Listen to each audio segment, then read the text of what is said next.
Et ce matin, nous allons donc parler Goncourt avec le prix Goncourt 2020. Hervé Letellier, bonjour. Bonjour.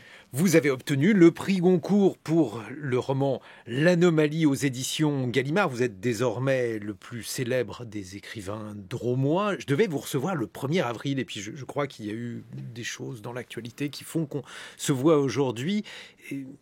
Qu'est-ce que c'est que cette histoire de Goncourt ? Racontez-nous. Le Goncourt, c'est un prix, vous le savez. Donc c'est un prix qui est remis chaque année, qu'un écrivain n'a qu'une seule fois.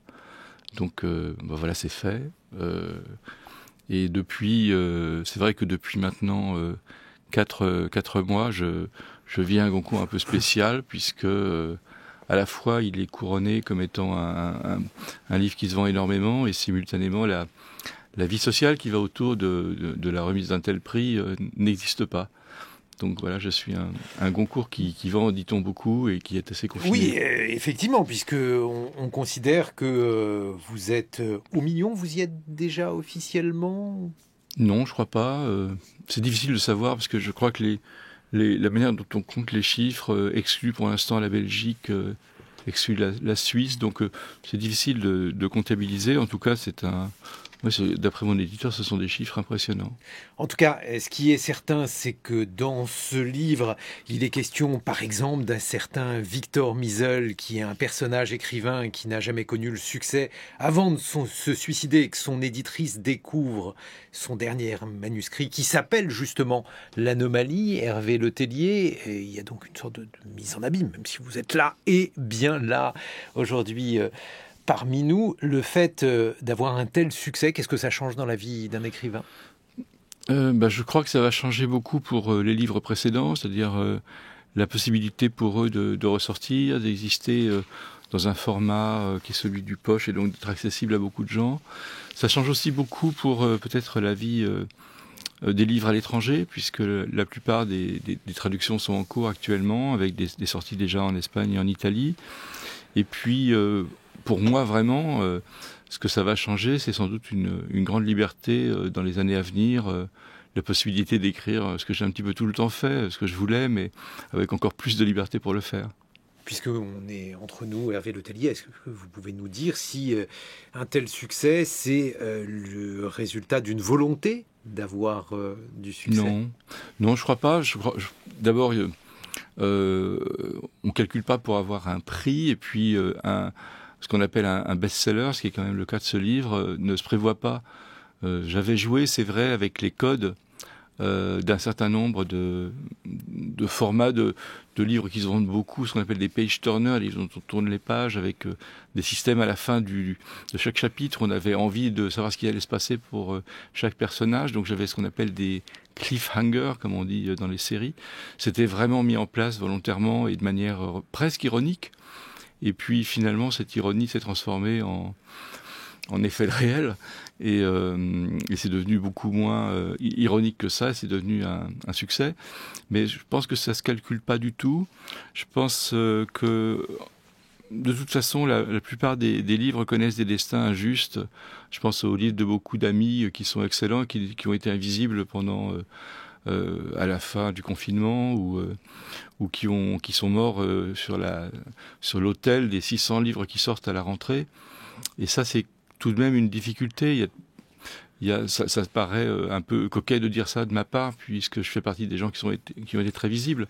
Mais il y a de moins en moins d'auteurs qui vendent pour le même nombre de livres, ce qui signifie qu'une dizaine d'auteurs prennent 50% des ventes de livres chaque année. Et ça pose un problème. Il faudrait une plus grande diversité. Mais je pense que c'est justement une des questions à résoudre, à essayer de trouver des solutions pour que beaucoup plus de livres soient visibles. Et les succès injustes, on en parle ? Non, on n'en parle pas parce qu'il faut donner des noms. En tout cas, l'Anomalie raconte, pour ceux qui n'ont pas encore eu la possibilité de lire Le trajet d'un avion entre Paris et New York, qui est pris dans une tempête en vol. Après plusieurs minutes qui sont évidemment absolument terrifiantes, l'avion réussit à atterrir et à son bord plusieurs passagers qu'on va suivre tout au long du roman. C'est un roman qui va devenir une série ? C'est en cours de négociation. Donc il est éminemment possible que ça devienne une série. parce que c'est vrai que beaucoup d'amis me l'ont dit, ça a les caractéristiques, d'abord par le nombre de personnages, ensuite par la dimension planétaire, de ce que peut être une série. Donc je pense que ça a toutes ses chances de le devenir. Après, la question, c'est surtout de savoir comment est-ce qu'on va détruire le livre pour en faire une série, parce que c'est un roman. Et un roman, c'est très très différent d'une série. La structure du roman est une structure éminemment romanesque, qui ne fonctionne par chapitre et pas par épisode.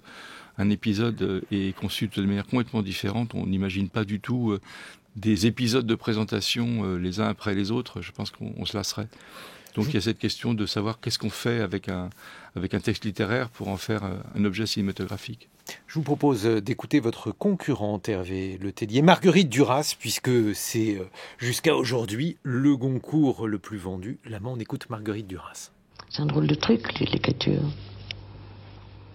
Pourquoi on se double de ça? On se double d'une autre vision du réel. Pourquoi tout le temps ce cheminement de l'écrit, à côté de la vie, et duquel on ne peut absolument pas s'extraire. J'ai beaucoup parlé de ça. Et puis, je ne sais pas ce que c'est, écrire, je ne sais pas. C'est toujours pas? Non, mais j'ai beaucoup parlé, croyant le savoir. Puis on me harcelait, alors j'ai donné des renseignements.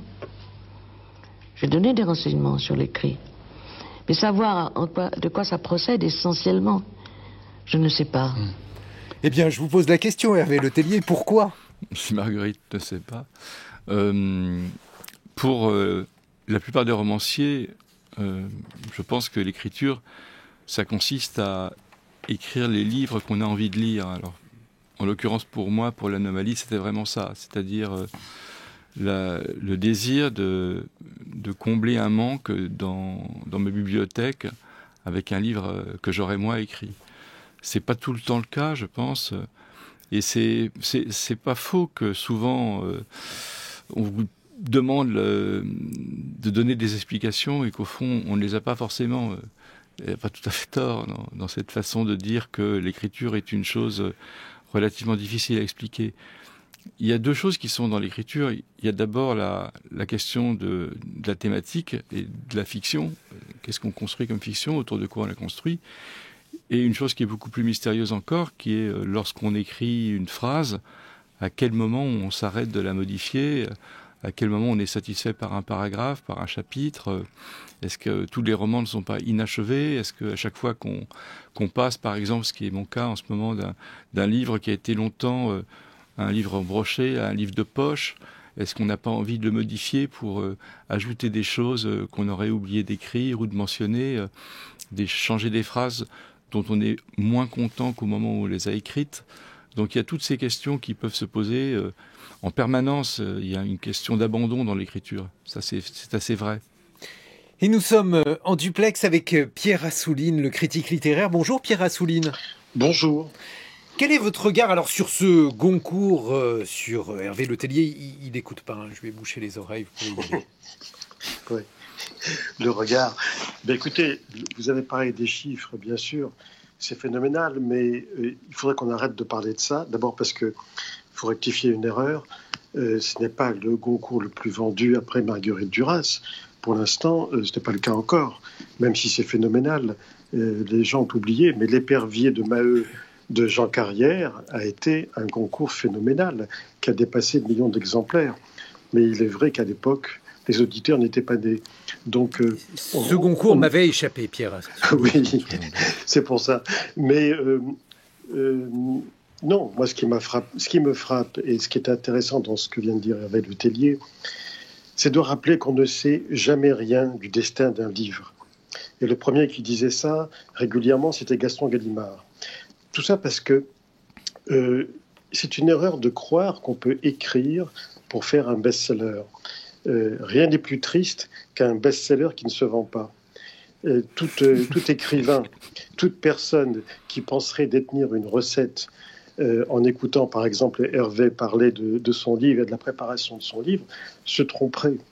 Quand on écrit un livre, quand on écrit un roman, on ne pense à rien d'autre qu'à raconter une histoire d'une manière ou d'une autre, expérimentale ou classique ou peu importe, mais on est complètement investi dedans. On ne pense surtout pas à la réception du livre, à sa parution. Sinon, on est fichu si on pense à ça. Si on est dans le marketing littéraire d'une manière ou d'une autre, on est fichu. Donc, ne croyez pas qu'il y a une recette, une façon. Vous savez, il y a même des gens qui pensent que il faut bien connaître la mentalité du jury Goncourt pour savoir qu'est-ce qui va leur plaire. Mais ça, c'est vrai. Une erreur. C'est une erreur. Ça ne correspond à rien, c'est absurde. Et surtout, l'exemple de l'anomalie l'illustre très bien. Parce que, bon, il faut quand même rappeler une chose. À l'Académie Goncourt, on commence à lire au mois de juin, sur épreuve, sur manuscrit, ou alors les livres eux-mêmes. À ce moment-là, en juin, juillet, août, quand on lit, les livres qu'on lit ne sont précédés d'aucune réputation, aucune légende. On ne sait rien. Il n'y a pas eu de critique, il n'y a rien eu. Il n'y a même pas de rumeur. Et donc, évidemment, pas de bouche à oreille. Donc, on est vierge par rapport à tout ça.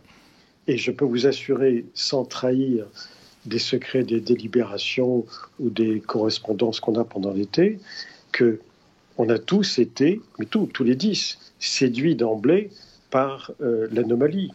D'une part par l'originalité, folle, mais une vraie originalité, par l'écriture, par le côté fantastique de l'histoire, et puis il faut quand même le souligner, parce qu'on ne le souligne pas assez, par l'humour.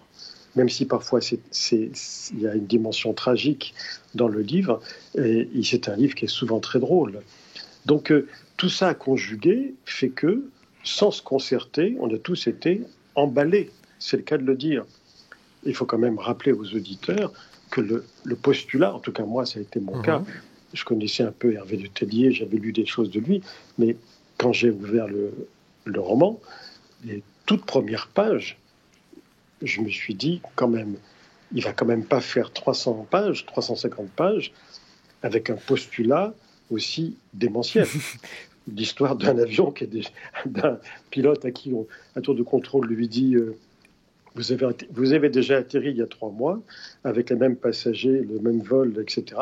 Donc vous ne pouvez pas atterrir. Je me dis, mais comment... C'était le postulat de départ et finalement il l'a fait. Comment vous y êtes pris d'ailleurs, Hervé Le Tellier ? Est-ce que cela a supposé, je ne sais pas, une structure romanesque ou une préparation particulière ? Je crois que sur un projet de cette nature, c'est-à-dire un projet où il y a beaucoup de personnages, vraiment beaucoup, il faut une structure forte. Donc je m'étais imposé que cette structure soit soutenue par des styles très différents à chaque fois. Et le style est une chose, mais derrière le style, il y a aussi la manière d'aborder les personnages eux-mêmes. C'est-à-dire qu'il fallait à la fois qu'ils soient très incarnés en très peu de temps, parce que j'avais beaucoup de personnages et finalement un livre assez dense. Et puis j'avais cette question de la tresse, de la structure qu'il fallait que je mette en place pour que le livre soit très lisible. Pierre Assouline a tout à fait raison, c'est-à-dire c'est vrai qu'on ne travaille pas sur un espoir de réception marketing. En revanche, moi j'ai vraiment travaillé sur en me lisant ou en écrivant comme un lecteur. C'est-à-dire qu'on a un espoir de réception quand même du côté du lecteur. C'est-à-dire une volonté d'être en permanence à l'accrocher, à l'emmener du début à la fin. Et sur un livre aussi complexe en termes d'organisation intérieure, il fallait que mon plan soit un plan mobile, qui puisse en permanence être soumis à des modifications lorsque je voyais que je risquais, à cause de la contrainte que je m'imposais, de le perdre. Et donc parfois je cassais les chapitres en deux, parfois je divisais les personnages en deux. Enfin, c'était une sorte de méthode intérieure que je mettais en place en permanence. Pierre Assouline, vous qui êtes membre de l'Académie Goncourt, chaque concours a sa spécificité. C'est extrêmement compliqué de trouver des points communs entre cette multitude de titres. Oui, vous savez, ça correspond aussi à la diversité des 10 membres de l'Académie, des 10 jurés, qui sont tous, il faut le rappeler, 10 écrivains. C'est le principe même de l'Académie Goncourt. Donc, contrairement à ce qu'on pourrait penser, entre nous, on n'est jamais d'accord. C'est-à-dire que chacune de nos réunions mensuelles, nos déjeuners, actuellement ce sont des déjeuners par Zoom, mais enfin c'est pas grave, chacun de nos réunions est très houleuse. Et on s'engueule très fortement, mais c'est ça qui fait l'intérêt de ce genre d'académie. Vous vous engueulez pourquoi ? Surtout en permanence.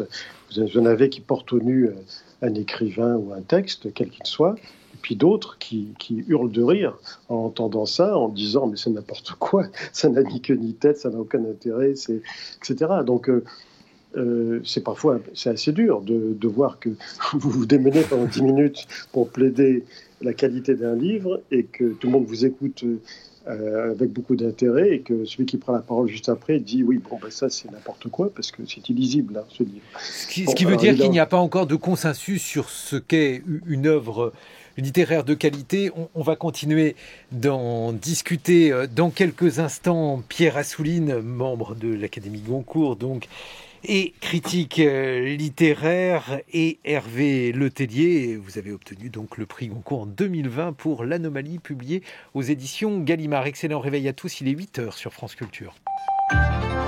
7h, 9h, les matins de France Culture, Guillaume Erner. Et puisqu'Hervé Letellier refuse de poursuivre ce billet politique, eh bien nous allons parler littérature et prix Goncourt, puisque vous l'avez obtenu, ce prix Goncourt, Hervé Letellier, en 2020 pour votre roman L'Anomalie. Et nous sommes également en duplex avec Pierre Assouline de l'Académie Goncourt, critique littéraire également. Pierre Assouline, vous évoquiez l'histoire des prix Goncourt, leur hétérogénéité, le fait que finalement ces prix Goncourt reflétaient aussi la personnalité de chacun des membres de l'Académie Goncourt, avec beaucoup de controverses.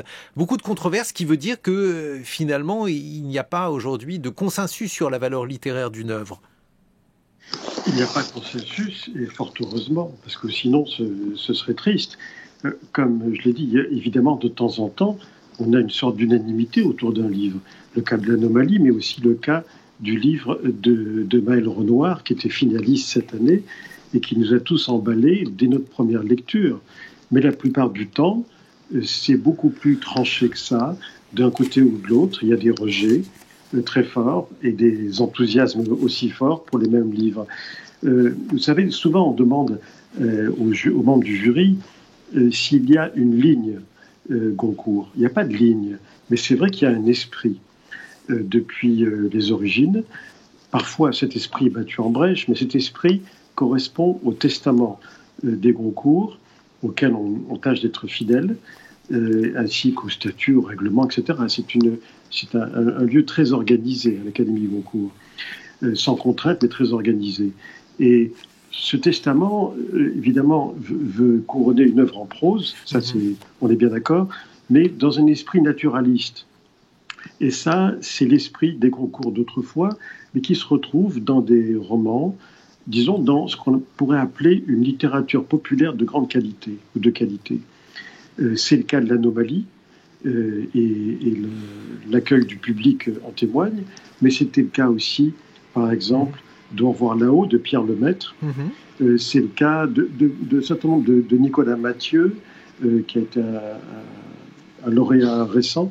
C'est souvent le cas. Nous avions reçu au matin, et effectivement. Oui, et c'est ça un petit peu l'esprit, si vous voulez, dans des grands romans. Évidemment, quand on lit L'amant de Marguerite Duras, on cherche l'esprit des Goncourt, on n'est pas sûr de le trouver. Mais ça fait partie de l'histoire. Vous savez, sur un siècle, ça fait quand même un peu plus d'un siècle que ça existe. Et puis, effectivement, de temps en temps, il y en a qui surprennent. Mais en même temps, ça fait partie... Vous savez, c'est un reflet aussi de l'époque. Les listes des Goncourt, les sélections, ça reflète l'état de la librairie. Hervé Letellier. Une réaction à ça ? Je pense qu'effectivement, ça reflète effectivement l'esprit de l'époque. Dans l'idée du Goncourt, il y a aussi pour moi les souvenirs que j'ai des Goncourt que j'ai pu lire.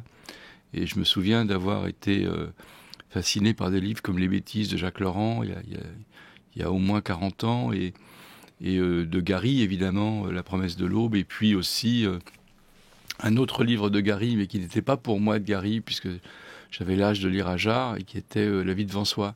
Donc ce sont ces livres-là. C'est une histoire étonnante. Faut peut-être la rappeler aux plus jeunes. Oui, jusqu'en 1980 et donc jusqu'à sa mort, Romain Gary a réussi à accréditer l'hypothèse d'un Ajar tenu par son neveu, Paul Pavlovitch, qui était finalement son agent littéraire, alors que lui-même écrivait les livres à la fois de Romain Gary et d'Ajar. Et d'ailleurs, d'autres hétéronymes, puisque Gary réussissait parfois dans la même année à publier un livre d'Ajar, un livre de Gary et un livre de Fosco, Archiboldo, je ne sais plus son nom exact. Enfin, il avait toute une série de pseudonymes. Donc c'était un destin extraordinaire d'écrivain que de réussir à avoir 2 fois le Goncourt avec 2 livres incroyablement différents et qui pourtant ont des similitudes. C'est vrai, lesquels ? Il y a des formes parfois dans Gary qui évidemment évoque Ajar, ou plutôt l'inverse. Et puis il faut se souvenir que le premier titre de La vie devant soi était La tendresse des pierres. Et d'ailleurs le dessin originel qu'on trouve sur la couverture, c'est une femme à tête de pierre qui porte sur ses genoux un enfant à tête de pierre. Et le dessinateur a décidé que c'est pas parce qu'on changeait le nom pour devenir La tendresse des pierres, non plus La tendresse des pierres, mais La vie devant soi, qu'il fallait qu'il change son dessin. Mais La tendresse des pierres était le nom d'un roman que Romain Gary avait placé dans un roman antérieur qui, je crois, est Adieu Gary Cooper, dans lequel le protagoniste, le héros, écrivait un livre qui s'appelait La tendresse des pierres. Et quelqu'un lui a rappelé, je crois que c'est la femme de Paul Pavlovitch, qui lui a rappelé que ce livre avait déjà été utilisé par lui-même et qu'en utilisant ce titre-là, il se dévoilait. Donc voilà, pour moi, c'est les souvenirs des Goncourt que j'ai pu lire. C'est vrai que c'est une histoire étonnante, Romain Gary et Pierre Assouline. Juste une précision à ce qu'a dit Hervé Le Tellier. Contrairement à ce qu'on croit, ce n'est pas La promesse de l'aube qui a obtenu le Goncourt, c'est Les racines du ciel. C'est Les racines du ciel, oui. Qui est bien moins bon que La promesse de l'aube, qu'il a eu en 1956. Mais effectivement, le cas de Romain Gary, qui est le seul à l'avoir eu 2 fois, est fascinant, mais ça lui ressemble. Ça lui ressemble. Et ça montre aussi, parce que l'affaire des 2 Goncourt de Gary, rappelez-vous, ça a été un scandale énorme. On en a beaucoup parlé dans la presse à l'époque. Et pourquoi que disait-on pour ceux qui ne peuvent pas s'en souvenir, Pierre Assouline ? Eh bien, ce qu'on disait tout simplement, c'est que tout le monde avait été grugé. Je ne parle pas seulement de l'Académie Goncourt, mais toute la presse littéraire, tous les critiques, tout le milieu littéraire, parce que avait encensé Paul Pavlovitch sans savoir que c'était Romain Gary, et que lui-même, quand il avait fini par être interrogé sur le sujet, avait évidemment démenti, nié, etc. Donc tout ce milieu-là, c'était en quelque sorte fait gruger. En même temps, ça faisait partie du jeu, j'allais dire, un peu du jeu de Romain Gary. Mais est-ce que pareil, mes aventures pourraient se reproduire aujourd'hui ? Je ne veux pas donner trop d'espoir à Hervé Le Tellier, mais enfin, s'il commence à se mettre au travail, Pierre Assouline.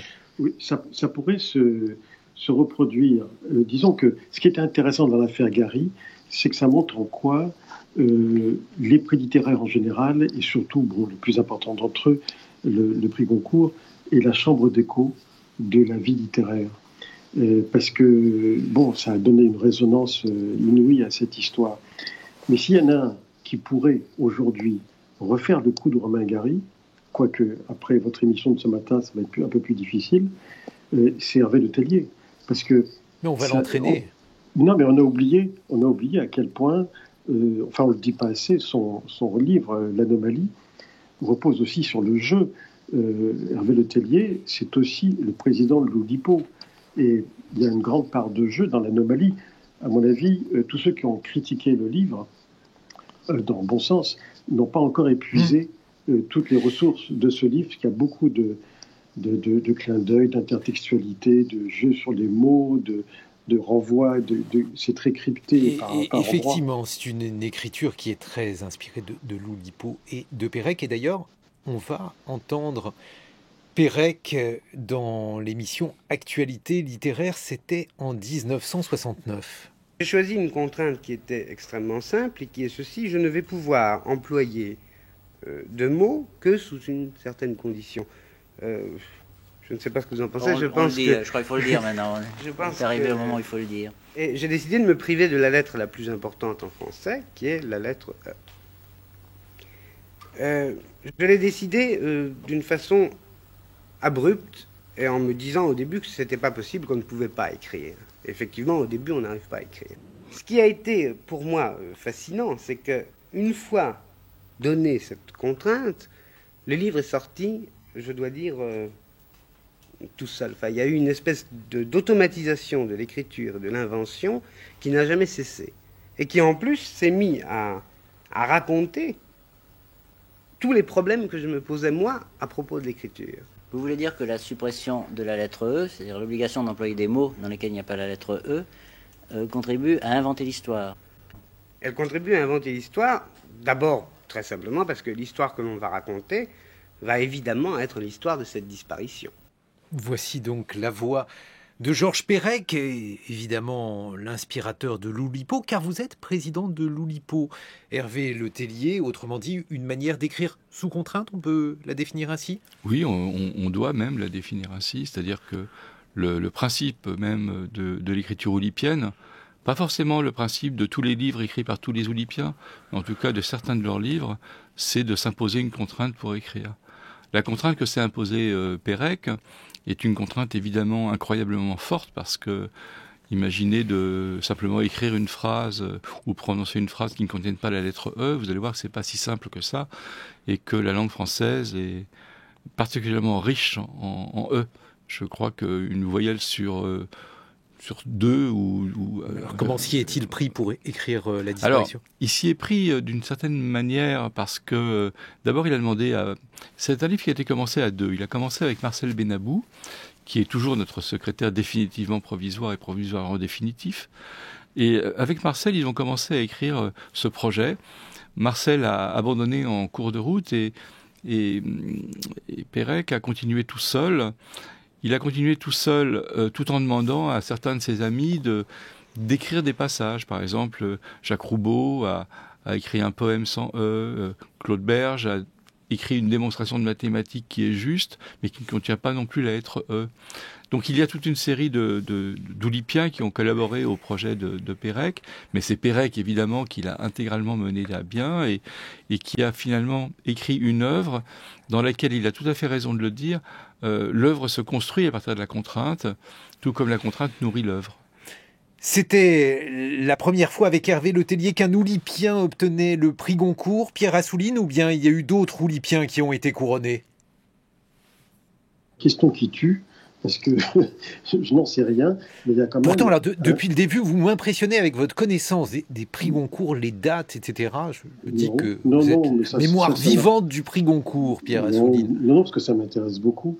Et puis j'ai beaucoup travaillé sur des archives du Goncourt. Et puis imaginez-vous qu'il y a quelques années, j'ai fait une série sur l'histoire du prix Goncourt pour une chaîne qui s'appelle France Culture. Et donc ça aide. Ça m'a laissé des traces. mais aussi... ce qui n'était pas indifférent à notre volonté de vous inviter aussi, Pierre. Mais il faut savoir aussi, je ne sais pas s'il y a eu des oulipiens qui ont reçu le Goncourt, mais il y a eu un membre du jury très influent au Goncourt pendant des années, qui était Raymond Queneau, qui a été président de l'Oulipo, n'est-ce pas, Hervé Letellier?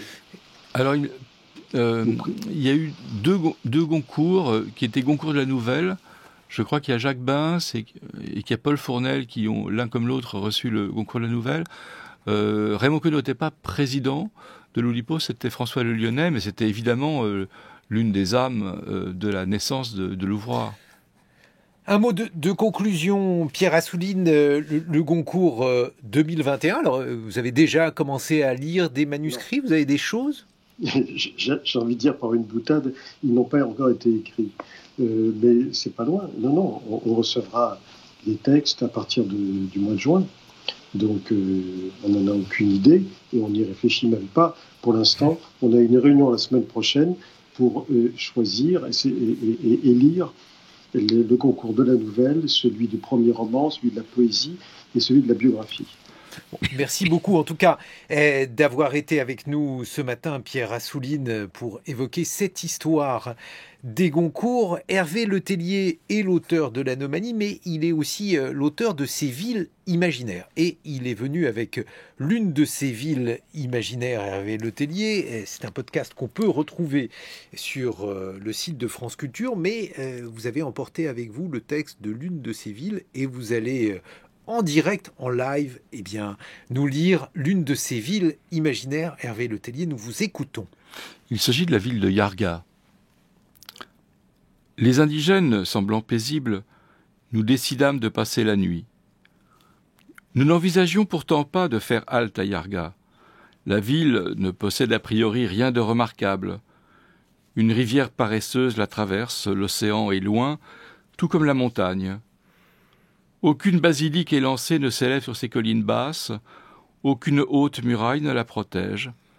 Dans ces parcs modestes, pas un arbre n'est centenaire. Nul suzerain n'a jamais daigné y édifier une forteresse, sans même parler d'un palais. Son architecture est si banale que ses bâtisseurs semblent avoir fait assaut de conformisme.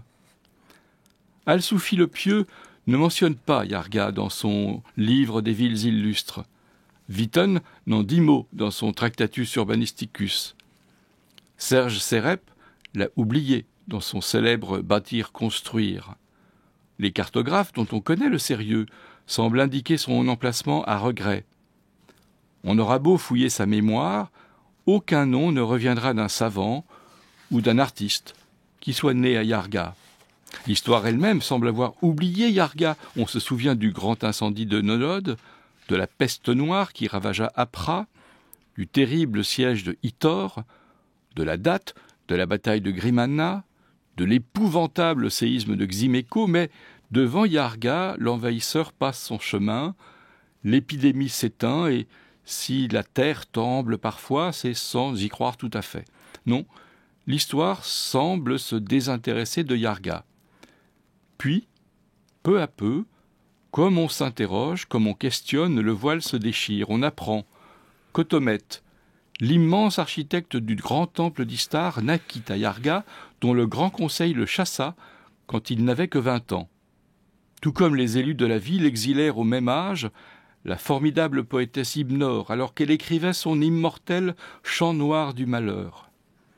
On découvre que quelques siècles plus tôt encore, d'autres édiles expulsèrent, alors qu'il était presque un enfant, le très sage Altopène, qui rivalisa pourtant avec Euclide et Pythagore.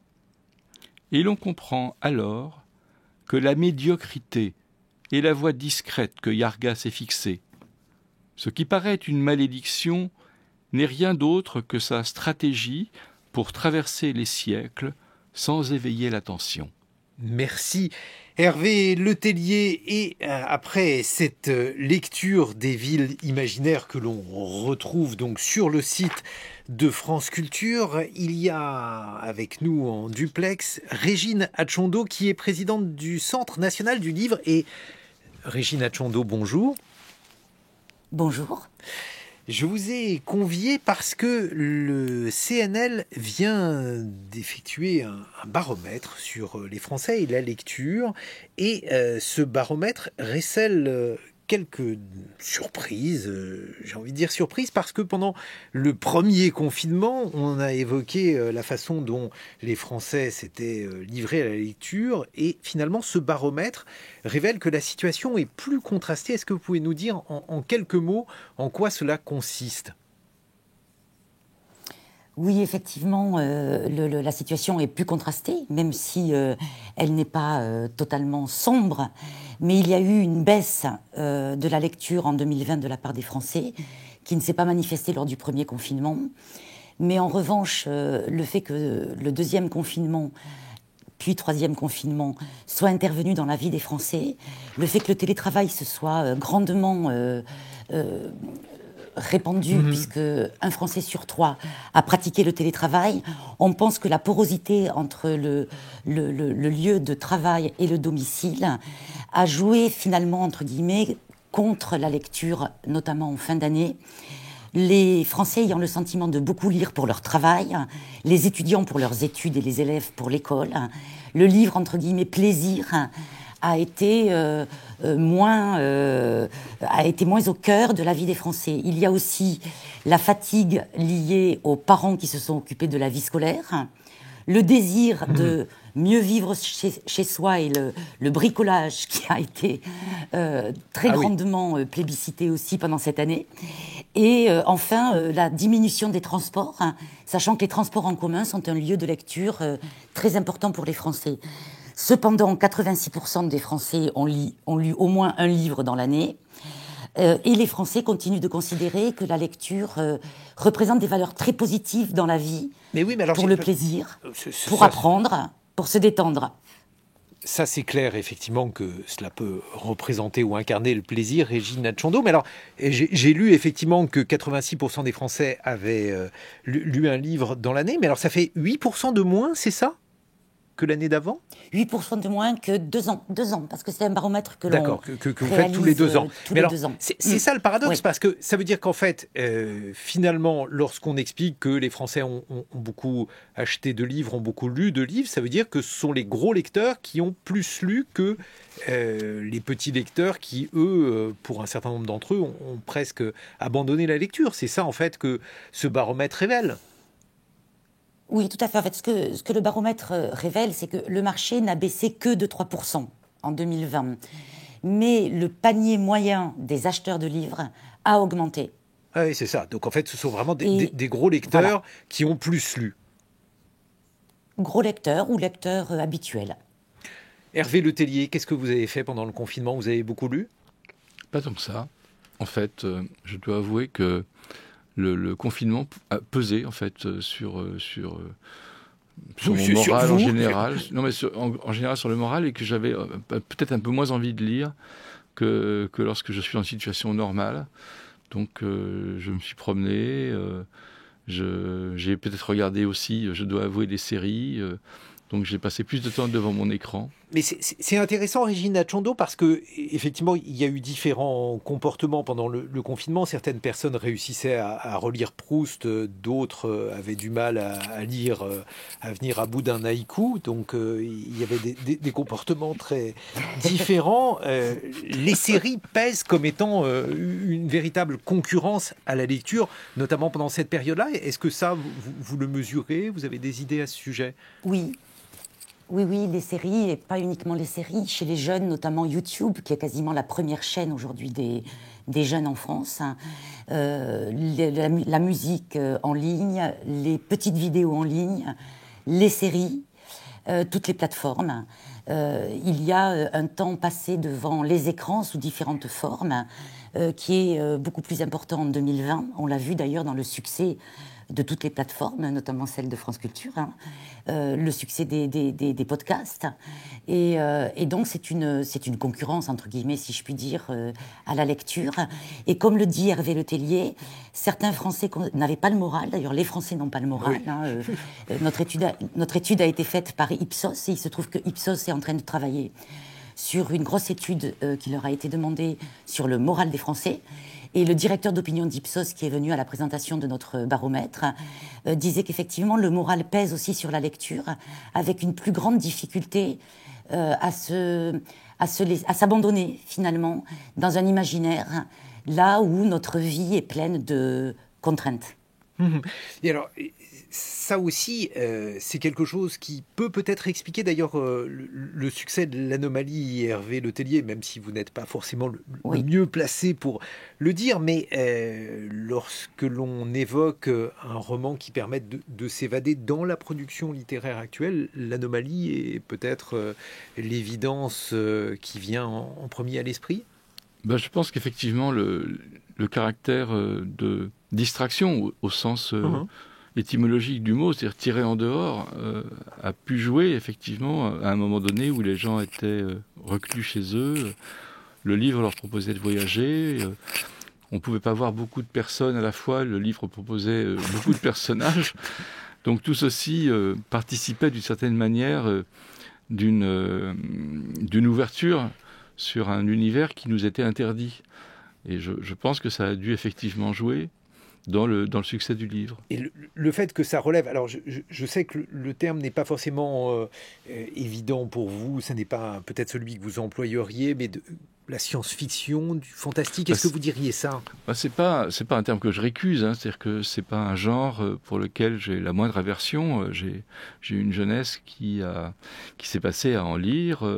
Je garde toujours beaucoup d'admiration pour H.G. Wells, K. Dick, mais c'est pas effectivement le terme que j'utilise parce que ça se passe aujourd'hui. Donc ce n'est donc pas de l'anticipation.